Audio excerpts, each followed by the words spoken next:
اگر علماء دیوبند مشرک ہوتے تو ہم علماء دیوبند کے وارث بننے کی کوشش کرتے ہیں, ہم بھی قبر پرست ہوتے, ہم بھی قبروں پہ جاتے. سعودی عرب میں ایک عالم نے کتاب لکھی کہ تبلیغی جماعت والے قبر پرست ہیں, اور بہت بڑے عالم ہیں, میں ان کا نام بھی بیان کر سکتا ہوں لیکن فتنے کے علاوہ کچھ بھی نہیں ہوگا. عربی میں کتاب ہے ان کی, میں نے خود پڑھی ہے. بہت بڑے چوٹی کے عالم اور بڑے نیک پرہیزگار. کتاب میں کیا لکھ رہے ہیں؟ تبلیغی جماعت والے کیا ہیں؟ قبر پرست. میں نے کہا اگر کچھ اور کہہ دیتے شاید ہم مان لیتے, شاید امکان تھا. 3 دن کی جماعت میں نکل کے دیکھ لیتے تو پتہ چلتا کہ تبلیغی جماعت والے جتنے قبر پرستی کے خلاف ہیں عملاً اتنا شاید دنیا میں کوئی دوسرا, وہ تو توحید میں اتنا مبالغہ کرتے ہیں کہ جہاں ہونا چاہیے وہاں بھی نہیں ہونے کے قائل. کہتے ہیں اللہ سے سب کچھ ہوتا ہے, دکان سے کچھ بھی نہیں ہوتا. اس چکر میں بعضوں نے دکانوں پہ تالے ڈال کے نکل گئے. یہ وہ تو جہاں سے ہو رہا ہے وہاں سے ہونے کے قائل نہیں ہے, تو جہاں قبر سے نہیں ہو رہا وہاں سے ہونے کے کہاں سے قائل ہوں گے. لیکن کیا ہے, فتنہ پرست لوگوں نے علماء دیوبند کی کتابوں کو سے تروڑ مروڑ کے چیزیں نکال نقول کے ایسا ملغوبہ بنا کے عرب علماء کے سامنے پیش کیا کہ وہ بھی کنفیوژن کا شکار ہوئے ہیں. میں نے کہا یہ بزرگ عالم ایک دفعہ ادھر پاکستان یا ہندوستان آ جائے, میں ان کو شب جمعہ میں لے کے جاؤں گا اور کہوں گا ان کا بیان شروع اس سے ہوتا ہے کہ اللہ سے ہوتا ہے, اللہ کے غیر سے نہیں, درمیان میں بھی یہ اور ختم بھی اسی پہ.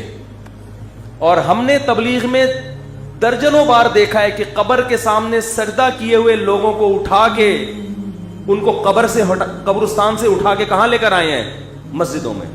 تو کتابوں کے پروپیگنڈے پہ مت جاؤ, عمل دیکھو ہو کیا رہا ہے, عمل دیکھو ہو کیا رہا ہے. اگر علماء دیوبند قبر پرست ہوتے تو میں بھی کیا ہوتا. مجھے تو جو قبرستان جتنا جانا سنت ہے اتنا بھی ہم نہیں جاتے. کبھی کبھار تو جانا چاہیے, آخرت کی زیارت ہوتی ہے, ہمیں تو اتنا بھی ٹائم نہیں ملتا جانے کا. اور الزام کیا لگایا جا رہا ہے؟ اس وقت بر صغیر میں توحید اگر بچی ہوئی ہے تو علماء دیوبند کی وجہ سے, بہت بڑا کردار ہے ان کا اس میں, ورنہ سب مزار پرست ہوتے. سروے کرو, سفر کرو, میں گلگت گیا ہوں, چترال گیا ہوں, جہاں مزار پرستی نظر آئے گی وہ جگہیں جہاں علماء دیوبند کے اثرات نہیں ہیں. جہاں مزار پرستی نہیں ہے وہاں کس کی تعلیم کے اثرات ہوں گے؟ علماء دیوبند. پورے بر صغیر میں جہاں بھی جاؤ, آپ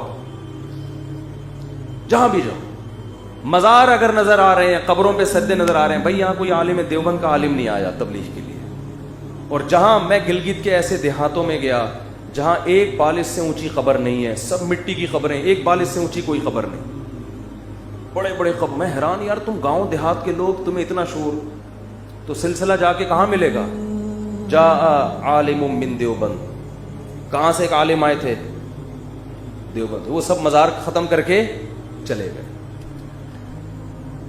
تو کتابوں میں توڑ موڑ کے مشکل کشا فلانا, بھائی وہ ذو معنی الفاظ ہیں. جیسے حضرت جبریل نے کہا میں تجھے ہبا کرنا چاہتا ہوں, مطلب یہ تھا میں نہیں, ذریعہ کون بن رہا ہے؟ میں اس لیے اپنی طرف فی الحال شارٹ کٹ بات کی ہے میں نے, ٹھیک ہے نا, کیونکہ سب کو پتا ہے کہ اللہ کے علاوہ کوئی اولاد نہیں دے سکتا. ان شارٹ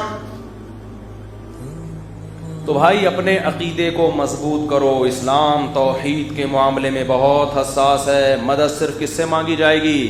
اللہ سے. مزاروں پہ حاجات پوری نہیں ہوتی. ایک آخری بات کر کے بیان ختم کرتا ہوں.